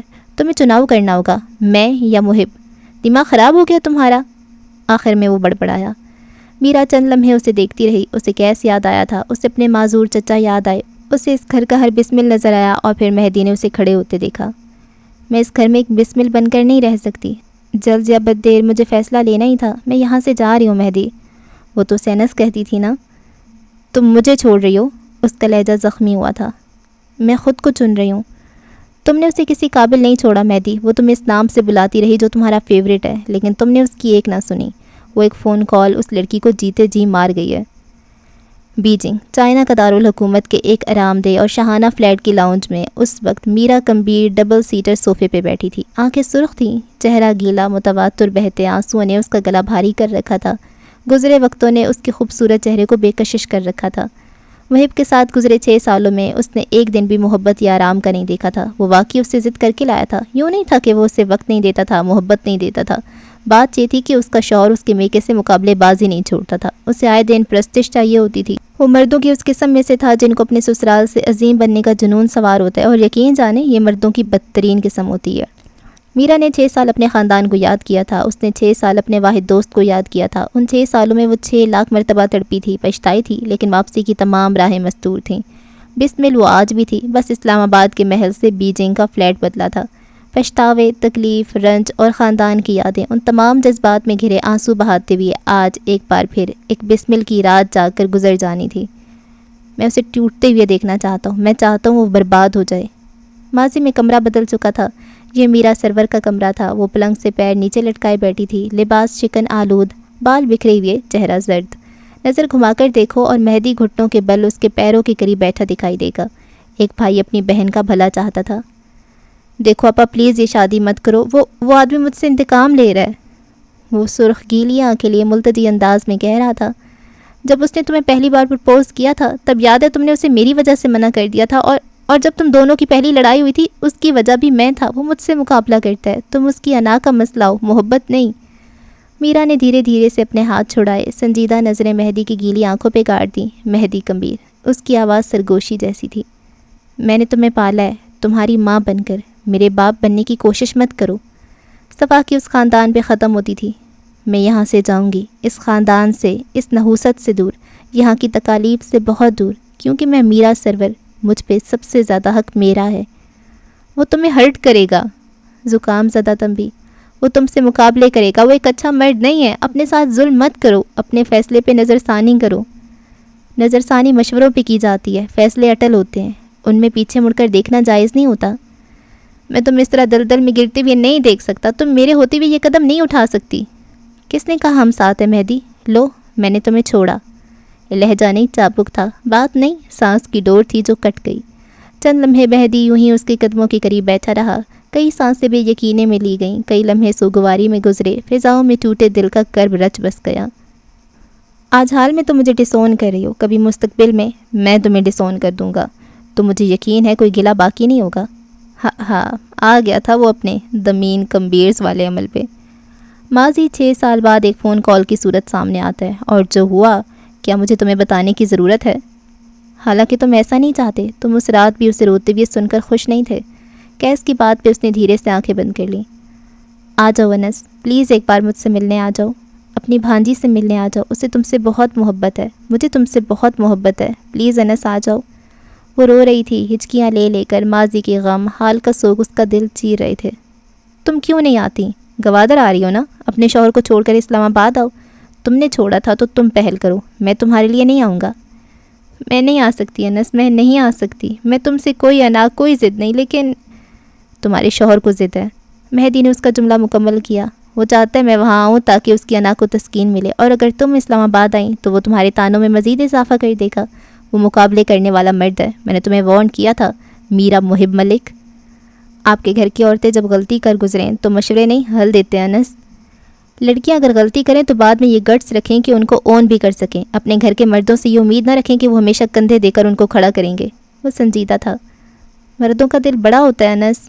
بڑا چھوٹا کہاں سے آ گیا؟ دل تو دل ہوتا ہے، ٹوٹ جائے تو پھر مشکل سے جوڑتا ہے۔ ایک غلط مرد تمہاری غلطی تھی، تم اسے چھوڑ کر آؤ، میں تمہیں پناہ دوں گا، لیکن اگر تم اسے خوش رکھنے کے چکر میں تم مجھے اس کے سامنے جھکانا چاہتی ہو تو ایسا نہیں ہوگا۔ اسے خوش رکھنا تمہارا مسئلہ ہے، میرا نہیں۔ میرا کے دل پہ دھکا لگا تھا، اس کا بھائی اتنا خود غرض کب ہوا؟ بھائی تو سسرال میں بہنوں کا مان رکھتے ہیں، ان کی غلطیوں کو ڈھکتے ہیں۔ تم کون ہو مہدی؟ تم کیسے بھائی ہو؟ وہ بلند آواز میں روتی ہوئی بامشکل بول رہی تھی۔ تمہاری شادی میں تمہارے گھر سے شریک ہونے والا واحد مرد میں تھا، تمہاری بیٹی ہونے پہ مٹھائیاں بانٹنے والا، سارے خاندان سے مبارکباد وصول کرنے والا میں تھا۔ ہر عید تہوار پہ کیکس اور فون کال میری طرف سے آتی ہے۔ تم اس سے زیادہ کیا چاہتی ہو؟ وہ اس پوائنٹ پہ واقعی بے بس ہوا تھا۔ بھائی مان دیتے ہیں، لیکن بہنوں کو بھی چاہیے کہ اپنی عزت کے لیے بھائیوں کو مت چکائیں، اور یہ پلیز میرے سامنے رویا مت کرو، برا لگتا ہے۔ اس نے کال کاٹ دی، لیکن بہن کی سسکیاں نہیں بھول سکا۔ اسے ہرٹ ہوتا تھا جب وہ روتی تھی۔ تم اسے روتے ہوئے نہیں دیکھ سکتے، یقین سے کہا گیا۔ ہاں میں نہیں دیکھ سکتا۔ ساری ضد، سارا تنتنا، سارا تنفر دور جا سویا۔ ایک عام مرد اعتراف کے مرحلے میں تھا۔ اسلام آباد کی فیصل مسجد کے وسیع رقبے پہ پھیلے میدان میں اس وقت کئی لوگ آ جا رہے تھے۔ نسبتاً کونے والے گوشے میں اس وقت ایک ٹولی سی جمع تھی، سفید چادریں بچھائی کئی لوگ وہاں تقریب میں شامل ہونے آئے تھے۔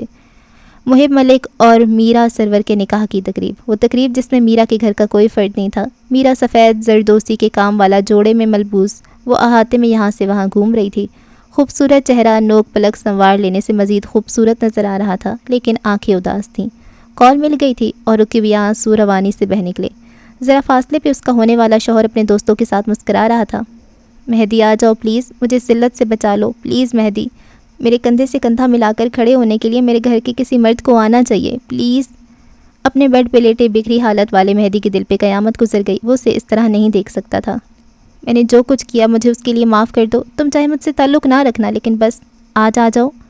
اس نے کال کاٹی اور اٹھ بیٹھا۔ سرخ آنکھیں، بکھرا حلیہ سب اس سے سوال کرتے تھے۔ وہ جواب دینے کی پوزیشن میں نہیں لگتا تھا۔ اگلے 1 گھنٹے میں وہ سیاہ احاطے میں تھا، اپنی بہن کے کندھے سے کندھا ملا کر کھڑا تھا۔ ہاں، وہ اسے روتے ہوئے نہیں دیکھ سکتا تھا۔ تم اسے خوش دیکھنا چاہتے ہو، آباد، پرسکون۔ ہاں، میں ایسا ہی چاہتا ہوں۔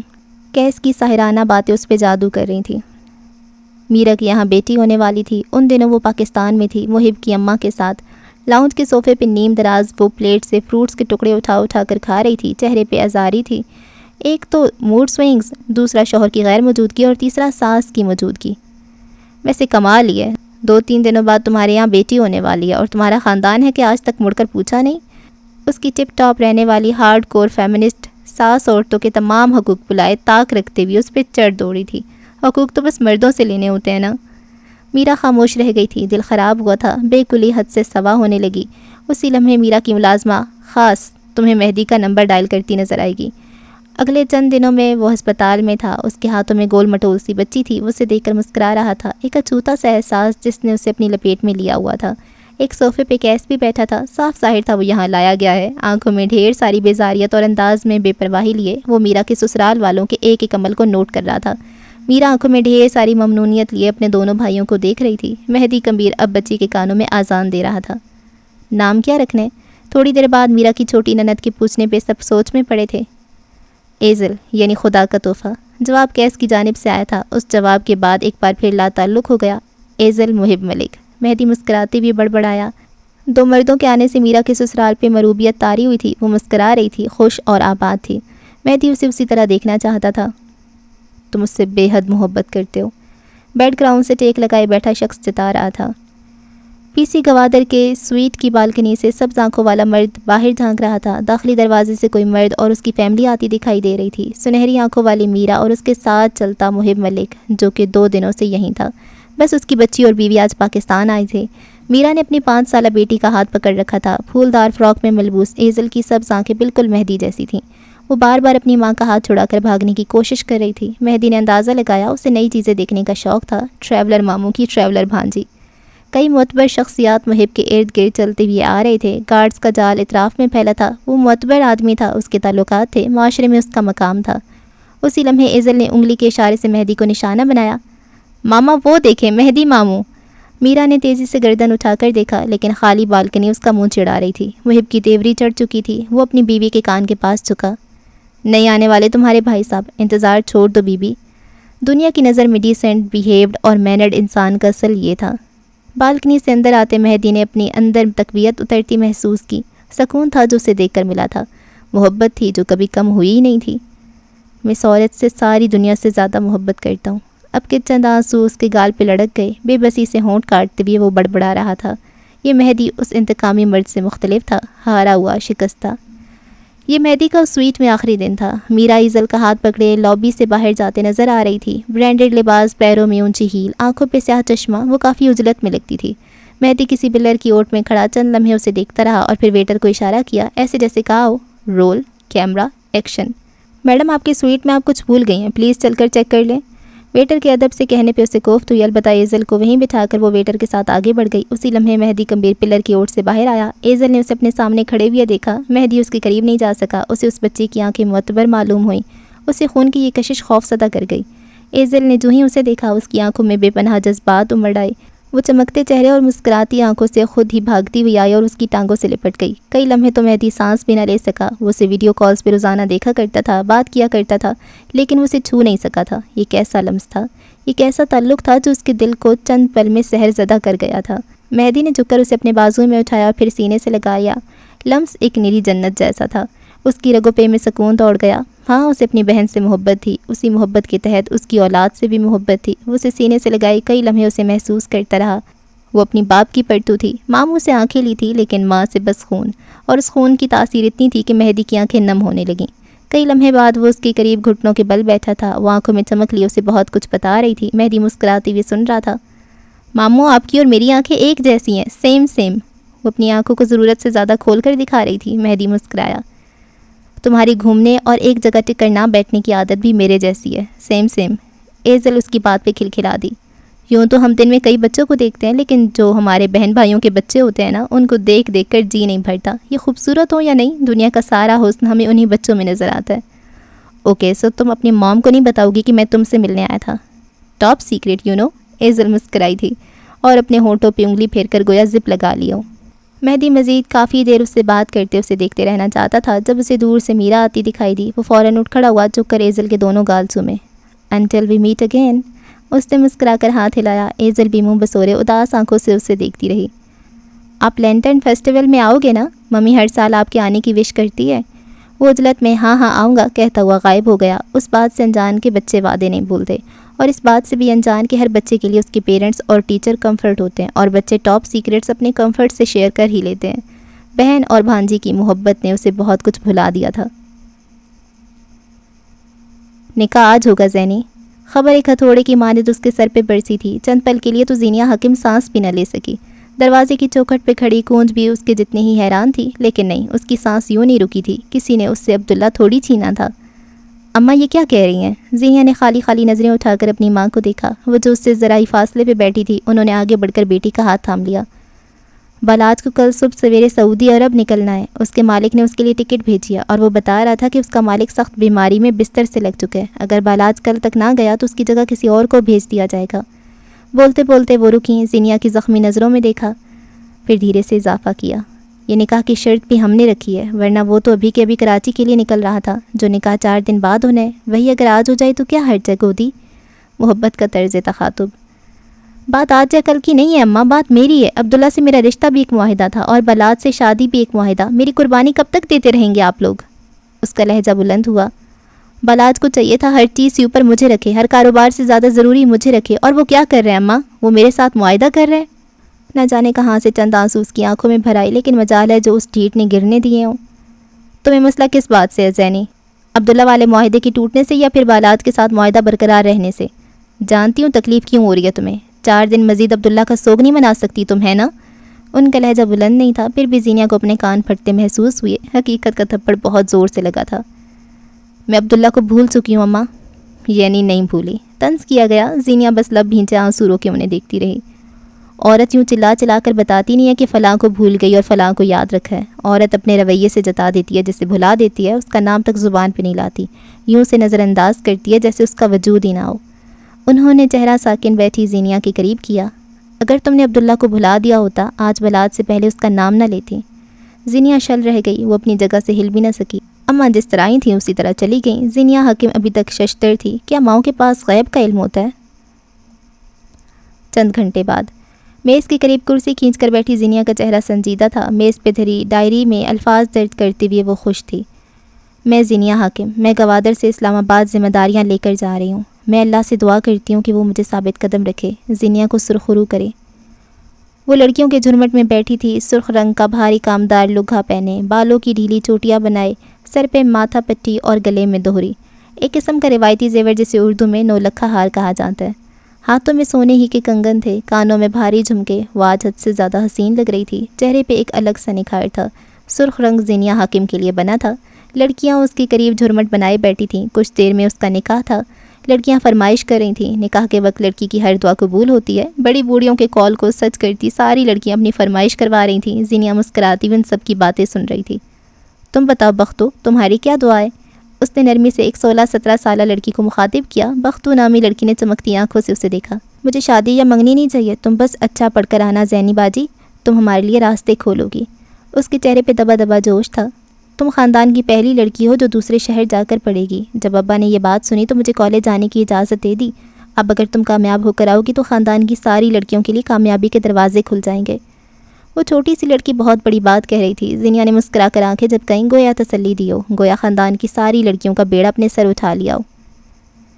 میں نے ہر رشتے کے ساتھ وفاداری نبھائی ہے، چاہے وہ عبداللہ ہو، ابا ہو، بشر ہو، یا پھر زینیا حاکم خود۔ عبداللہ اگر اب کبھی واپس آئے گا تو کم از کم میری گردن اس کے سامنے جھکی ہوئی نہ ہوگی۔ میں نے عبداللہ کے تمام فرائض ادا کیے، میں نے اس کے ساتھ وفاداری نبھائی۔ اس نے مجھے کھو کر اپنی ساری عمر کا خسارہ کیا۔ ہاں، میرے دل میں ایک کسک ساری زندگی رہے گی۔ عبداللہ آ جاتا تو میری فیری ٹیل بھی سچ ہوتی، پریوں کی کہانی پہ میرا یقین بڑھ جاتا۔ لیکن شاید کچھ لڑکیوں کے لیے ملکہ بد کی کہانیاں لکھی جاتی ہیں، جہاں محبت، ہم سفر، امیدیں، سب کچھ شہزادی خود ہوتی ہے۔ اس کے لیے کوئی شہزادہ نہیں ہوتا؟ آج میں زینیہ حاکم اپنے دل سے عبداللہ کی تمام یادیں نکال رہی ہوں۔ میں بالاج میر کی زندگی میں پیور ہو کر جاؤں گی۔ عبداللہ کا باپ تمام ہوا۔ عورتوں کا جھرمٹ، ڈھول کی تھاپ اور ڈھیر سارے شور کے درمیان آمنہ بیگم بیٹھک کی طرف جا رہی تھیں۔ کسی بچی نے بتایا تھا کہ ان کے لیے فون آیا ہے۔ وہ عورتوں کے درمیان راستہ بناتی ہوئی بیٹھک چلی آئیں۔ فون کو کان سے لگاتی ہوئی وہ جتنی پرواہ تھیں، فون کے اس پار وہ نام سن کر اتنی ہی بے چین ہوئیں۔ عبداللہ بات کر رہا ہوں۔ بلوچی زبان میں کہے گئے یہ الفاظ ان کی جان نکال گئے تھے۔ کتنے سال، کتنا عرصہ، کتنی ساعتیں انہوں نے اپنے محبوب بھتیجے، بھائی کے بیٹے کی آواز سننے کے انتظار میں گزار دیے تھے۔ کیا یہ وہی عبداللہ تھا جسے قدم قدم چلنا سکھایا تھا، جسے بولنا سکھایا؟ میں نے یہ بتانے کے لیے فون کیا ہے کہ میں 2-2.5 سال تک شادی کا ارادہ رکھتا ہوں۔ اس نے ایک بار پھر اضافہ کیا۔ آمنہ بیگم سانس نہیں لے سکیں۔ وہ وعدہ دے رہا تھا، عبداللہ آنے کی نوید سنا رہا تھا، لیکن کیا دیر نہیں ہو چکی تھی؟ شہزادے نے گھوڑے کی لگامیں کس لی تھیں اور شہزادی کسی اور دیس سدھار رہی تھی۔ آواز آ رہی ہے؟ اس نے کنفرم کرنا چاہا۔ اب مت آنا عبداللہ۔ تنبیہ، منت، سختی، التجا، ان سب کو ملاؤ تو آمنہ بیگم کا لہجہ بنتا تھا۔ فون واپس کریڈل پہ رکھتے ہوئے ان کے ہاتھ لرز رہے تھے۔ دل بسج گیا تھا۔ کاش عبداللہ وقت پہ آ گیا ہوتا۔ وہ وقت پہ آتا اگر کہانی کا شہزادہ ہوتا، لیکن یہ کہانی ملکہ بد کی تھی۔ میں نے ساری زندگی ابا کی اچھی بیٹی بننے کی کوشش کی، ساری زندگی کامیاب ہو سکی یا نہیں، لیکن اب لگتا ہے ابا میری طرف قدم بڑھانے لگے ہیں۔ یوں لگتا ہے جیسے میں ان کی فیوریٹ نہ صحیح بیٹی بننے لگی ہوں۔ میں ابا کی توجہ کے لیے ڈیسپریٹ نہیں ہوں، نہ کبھی تھی، لیکن اچھا لگتا ہے جب آپ کا باپ آپ کے سر پہ شفقت کا ہاتھ رکھے۔ اچھا لگتا ہے جب آپ کا باپ آپ کی محنت پہ داد دیتا ہے اور آپ کو مسکرا کر دیکھتا ہے۔ اگر زینیہ حاکم نے عبداللہ کو کھو کر ابا کو پا لیا ہے تو مجھے نہیں لگتا یہ خسارے کا سودا ہے۔ پلاج اور اس کا نکاح کی خبر کو ذرا سی دیر گزری تھی جب زینیہ حاکم کے کمرے کا دروازہ ذرا سا کھلا۔ ہاتھ میں سرخ جیولری کا ڈبہ لیے حاکم نواب اندر آتے دکھائی دیے۔ وہ مسکرا رہے تھے۔ زینیہ نے ٹھہر کر انہیں دیکھا۔ ڈھیر سارے جذبات تھے جو ایک ساتھ آن وارد ہوئے تھے۔ وہ چھوٹے چھوٹے قدم لیتے ہوئے آئے اور اس کے قریب آ کر بیٹھے۔ زینیہ بس انہیں دیکھے گئی۔ ابا نے اس کے سر پہ ہاتھ رکھا۔ میری اچھی بیٹی، دھیرے سے چند الفاظ کہے گئے، الفاظ تھے کہ امرت۔ تمہاری شادی کی بہت خوشی ہے مجھے۔ وہ مسکرا رہے تھے۔ میں نے بالاج کے اکاؤنٹ میں 10 لاکھ جمع کروا دیے ہیں۔ تم دونوں جب ایک گھر میں رہو گے تب اپنا سامان خرید لینا، ٹھیک ہے؟ زینیہ کے حلق سے الفاظ نہیں نکلے۔ وہ اب تک شل تھی۔ ابا نے جیولری کے ڈبے کو کھولا اور اندر سے زیور نکالا۔ وہ حص تھی، چوکور حص، گلے میں پہنے جانے والا زیور۔ چوکور ڈیزائن کے حص پہ ننھے ہیرے لگے تھے۔ زینیہ دم بخود رہ گئی۔ کیا ان کے معاشی حالات اس بات کی اجازت دیتے تھے؟ ابا کو اب تک اپنا نوابی دور نہیں بھولا تھا۔ میرے پاس حص تھی ابا۔ یہ مڈل کلاس لڑکیاں ایک جیسی چیز کا ایک سے زائد ہونا فضول خرچی لگا کرتا تھا۔ مجھے پتہ ہے تمہارے پاس حص ہے، لیکن وہ تمہاری اماں کی ہے۔ میری طرف سے بھی تو کوئی تحفہ ہونا چاہیے نا۔ زینیہ کچھ نہیں بولی، بس دھیرے سے حص کو ہاتھ میں لیا۔ سچا شفاف سونا 10-12 تولہ تو کہیں نہیں گئے، اوپر سے ننھے ہیرے۔ وہ اتنی خوبصورت تھی کہ جس کی کوئی حد نہیں۔ ابا خوبصورت تھے، ان کا تحفہ دینے کا انداز بھی اتنا ہی خوبصورت تھا۔ زینیہ کئی لمحے اس پیلے سونے پہ لگے سفید ہیروں کو دیکھتی رہی، مبہوت، متحیر۔ میں اپنا شہر چھوڑ کر جا رہی ہوں۔ میرا شوہر اگلے کئی ماہ دیار غیر میں ہوگا۔ میں اس کا انتظار کروں گی۔ زینیہ حاکم ایک بار پھر اپنے سے جڑے مرد سے وفاداری نبھائے گی۔ کئی چیزیں ہیں جو آج سے بدلنے والی ہیں۔ میرا نام، میرے فیروزے کی لونگ، میری ترجیحات، ان میں اب بالاج میر شامل ہونے والا ہے۔ لیکن میں باقی مشرقی لڑکیوں کی طرح خود کو پس پشت نہیں ڈالوں گی۔ جس طرح بالاج میرا فرض ہے، اسی طرح زینیہ حاکم بھی میرا فرض ہے۔ مجھ پر سب سے زیادہ حق میرا ہے۔ زینیہ حاکم ولد حاکم نواب، کیا آپ کو بالاج میر ولد محمد یوسف میر بعوض 10 لاکھ روپے حق مہر اپنے نکاح میں قبول ہیں؟ قاضی اس سے پوچھ رہا تھا۔ اپنے پلنگ پہ بیٹھی زینیہ حاکم کے آگے اس کی ساری زندگی ایک فلم کی طرح دوڑ گئی۔ اسی لمحے اس نے جھکی گردن اٹھا کر اپنے سامنے کھڑے بشر کو دیکھا، پھر ابا کو۔ اس کے جالی دار دوپٹے سے ان دونوں کا چہرہ صاف نظر نہیں آتا تھا۔ اس کی سماعتوں میں ایک مشینی سی آواز بھی گونجی تھی۔ میں تمہارے شہر آیا تھا، تمہاری پکار پہ۔ یہیں اسی جگہ باقی کی زندگی کے لیے ان آوازوں کو گلا گھونٹتے ہوئے زینیہ قبول ہے کہہ چکی تھی۔ چند لمحوں کا کھیل تھا اور زینیہ حاکم زینیہ بالاج بن چکی تھی۔ دل میں جذبات شاید نہیں تھے، لیکن امیدیں تھیں، بہتر مستقبل کی، اچھی شادی کی۔ شام کے 7 بجے کا وقت تھا۔ زینیہ حاکم اور بالاج میر کا نکاح ہو چکا تھا۔ اب جو رسم ہو رہی تھی اسے لاواں کہتے ہیں۔ لاواں کی رسم میں دلہا اور دلہن کو ایک دوسرے کے آمنے سامنے بٹھایا جاتا ہے اور ان کے درمیان آئینہ رکھا جاتا ہے۔ دلہا اپنی دلہن کو پہلی بار اسی آئینے میں دیکھتا ہے اور اس کے بعد خاندان کے شادی شدہ جوڑے باری باری آ کر دلہا اور دلہن کے سر آپس میں ٹکراتے ہیں۔ دھیمے سے اور نرمی سے۔ کئی شوخ جوڑے دلہا اور دلہن کے سر کو زور سے ٹکرا دیتے تھے، جس سے کبھی دلہن کے ماتھا پٹی سے دلہا گرا کر رہ جاتا تھا۔ ہنسی خوشی رسموں کا اختتام ہوا تھا، شادی اپنے انجام کو پہنچی۔ شادی جوا ہوتی ہے، میں جانتی ہوں، لیکن میرے لیے شادی صرف جوا نہیں ہے، اور اگر ہے تو میں پہلے ہی اپنی متاع حیات گروی رکھوا چکی ہوں۔ میرے دو عزیز رشتے، میرا بڑا بھائی جو میرے لیے باپ جیسا ہے، اور میری انسیکیورٹیز کی ماری بہن جو میرے لیے اولاد جیسی ہے۔ جب تک میری شادی سانس لیتی رہے گی، تب تک میرے بہن بھائی کی زندگی پرسکون رہے گی۔ مجھے لگتا ہے یہ شادی بھی ایک معاہدہ ہے، ایک ایسا معاہدہ جس میں واپسی کی کوئی گنجائش نہیں ہے۔ زینیہ حاکم پہ واپسی کی تمام راہیں مستور ہوئیں۔ کھانے کی ٹرے ہاتھ میں لے کر جاتی کونج یکدم کسی سے ٹکراتے ٹکراتے بچی تھی۔ اس نے اپنے سامنے کھڑے دیو ہیکل نما انسان کو دیکھا۔ زیغم میر اسے دیکھ کر مسکرا رہا تھا، کونج بھی ساتھ مسکرائی تھی، پھر ساتھ سے گزر کر چلی گئی۔ یوں تو وہ کئی بار ملا تھا، لیکن جو 2 روز سے نظر تبدیل ہوئی تھی، یہ تبدیلی اچھی تھی، کم از کم کونج کے لیے۔ لیکن ایک بار پھر زینیہ پہ سب سے زیادہ حق زینیہ کا ہے۔ میں کسی بالاج میر کو اجازت نہیں دوں گی کہ وہ میرے لیے شادی کو سودا بنائے، میری بہن کی خوشی، میرے بھائی کے سکون کے بدلے میرا سودا۔ بالاج میر ایسا کبھی نہیں ہوگا۔ نکاح، لاواں اور باقی کے تمام جھنجھٹ سے پاک ہو کر بالآخر بالاج میر 15 منٹ میں کراچی کے لیے نکلنے والا تھا۔ یہ زینیہ حاکم کا کمرہ تھا، وہ بیڈ گراؤنڈ کے ساتھ لگی بیٹھی تھی اور بالاج اس کی دائیں طرف۔ وہ مسکرا رہا تھا، زینیہ بھی تکلف سے مسکرائی۔ پھر بالاج نے زینیہ کے آگے اپنی چوڑی ہتھیلی پھیلائی۔ سنہری آنکھوں والی لڑکی نے مسکرا کر اپنا مومی ہاتھ اس کے ہاتھ میں دیا۔ بالاج نے سر کے خم سے گویا شرف قبول کیا ہو۔ بالاج نے ایک زرد انگوٹھی اس کی انگلی میں پہنانی چاہی۔ زینیہ کی لبوں سے کرہ نکلی تھی، انگوٹھی تنگ تھی۔ زینیہ نے ہاتھ پیچھے کرنا چاہا، لیکن بالاج نے گرفت مضبوط کر دی۔ اس نے ایک بار پھر انگوٹھی پہنانی چاہی۔ زینیہ کو لگا تھا اس کی جلد چھل گئی ہو۔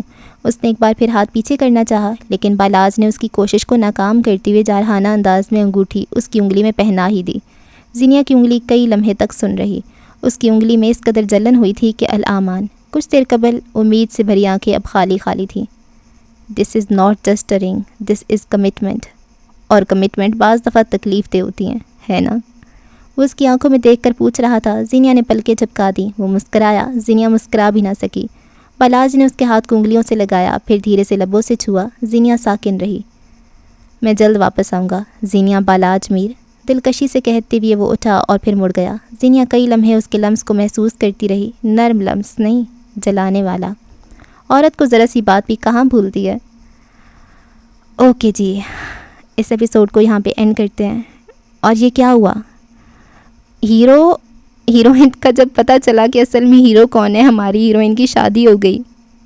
یہ کیا بات ہے یار، کتنی بری بات ہے۔ نکاح ہو گیا یار، منگنی تو چلو ٹوٹ جاتی، کسی طریقے سے ہم کچھ کر ہی لیتے، نکاح ہو گیا، یہ کیا ہو رہا ہے؟ اچھا، اب یہ تو پتہ چل گیا کہ قیس عبداللہ ہے اور جو مہدی ہے وہ انس ہے۔ اور اچھا، انس مطلب مہدی کے فادر نہیں زندہ، مجھے لگا تھا ان میں سے ایک بختیار ہے، ایک مقصود ہے، مقصود مہدی کے فادر ہوں گے، لیکن نہیں، مقصود الگ ہیں۔ تو یہ مطلب ٹوٹل 4 بھائی ہوں گے اور 2 پھپھو نا 2 عورتیں تھیں۔ ایک اور عورت کون ہے وہ بھی تک نہیں سمجھ آئی۔ ایک تو تھی یہ ان کی اماں، زینیہ کی ماما۔ دوسری عورت کون ہے جس کا رشتہ حاکم کے بھائی کے ساتھ طے ہوا تھا؟ اور زیغم بھی آ گیا ہے۔ کونج، مجھے لگتا ہے کونج بھی کوئی امپورٹنٹ انٹری۔ اور انیسہ کے ساتھ مہدی کی اچھا تھی کمٹمنٹ، مجھے لگا مہدی کی بھی تو کوئی ہے منگیتر۔ یہ کیا اتنے اپنی منگیتروں کو کیوں اتنا تنگ کرتے ہیں؟ شادی کرو، کیا تنگ کر رہے ہو؟